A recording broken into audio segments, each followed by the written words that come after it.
This NATO pact that's been much vaunted in the media with Ukraine is being led by the UK, France and Germany.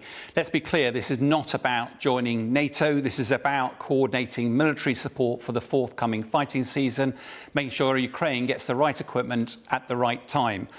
This spring offensive could be decisive, and if it was, the West's support is only limited in the long term and therefore could potentially drive Putin to the negotiating table. Challenge is, negotiation is all about compromise. At the moment, there doesn't seem to be any appetite from either side for compromise. This group, though, is probably also looking at the long-term security guarantees that Ukraine might need once the war eventually ends. Now, Western support for Ukraine has proven absolutely vital, and if this spring offensive is to prevail, the supplies of Western weapons are key.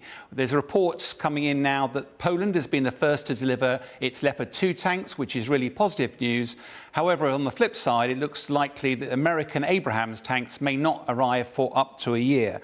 The issue of jets as well is something that keeps cropping up. President Zelensky keeps asking for Western F-16s. The West keeps saying no. However, it does look likely now that the West recognises that Ukraine will need robust air power in the medium to long term, and the provision of trained pilots will be one of the longest lead items there, and that is why the UK has agreed to start training pilots. The big concern here on the weapons front, though, is China. It looks likely that China is considering whether to send armed drones in support of Russia, plus some artillery and weapons. To date, they've sat on the fence, but if they were to start providing weapons to China, that will be a dangerous escalation. But turning to the one-year anniversary, most analysts, including myself, was expecting at that anniversary some big major speech from Putin and a major battlefield success by Russia on the ground. Neither really happened.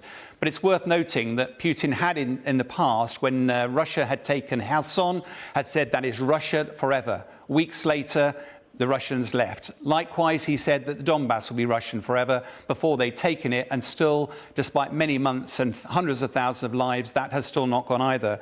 So it looks likely that Putin took a much more measured view, aiming his rhetoric at the domestic Russian audience and preparing them for the long term, but potentially also with an eye on China, trying to drag China into this war, as Russia will recognise how decisive that could be.